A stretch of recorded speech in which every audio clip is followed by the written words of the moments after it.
Wada Matar wraps her date in gauze and gives it to her 2-month-old son to suck on, for lack of any milk.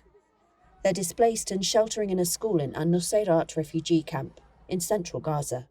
Hunger stalks the Gaza Strip, and almost 1 in 10 children under 5 are now acutely malnourished, according to initial UN data. The doctor said the baby was weak. He wouldn't stop crying. I resorted to dates to keep my son quiet. He used to keep crying. I had to give him a date because I can't provide milk for him. Because there's no food, there is no fruits. As a mother who just gave birth, there is no fruits or vegetables. There is nothing in Gaza. The situation is really difficult. Food shortages have been a problem across the Palestinian enclave since war broke out between Israel and Hamas on October 7th. The hunger children face is even worse in northern Gaza. These 3 brothers ran away from home in Gaza City because there was nothing to eat. They say they came to find their aunt in Deir al-Balah without telling their father.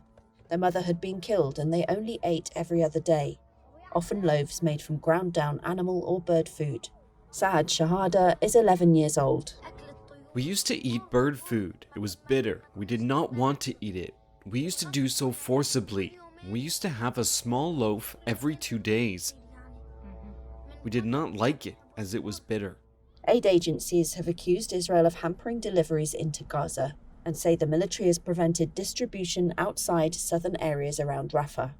Some of the few aid trucks to reach the north have been mobbed by desperate, hungry crowds. Aid workers report seeing people thin and visibly starving with sunken eyes.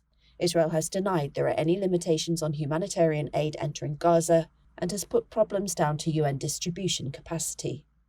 The boy's aunt, Iman Shehada, is heavily pregnant. She says she lost her husband in the war and was left alone with her daughter. She cares for the boys as best she can. They told me about their miserable situation, which also exists here. We don't have money to buy a kilo of tomatoes. I'm also pregnant. I'm not getting the nutrition needed, so I feel tired and dizzy. I had to stop breastfeeding this child because I am pregnant. Israel's air and ground assault has killed nearly 30,000 people, according to Gaza's health ministry, and made most people homeless.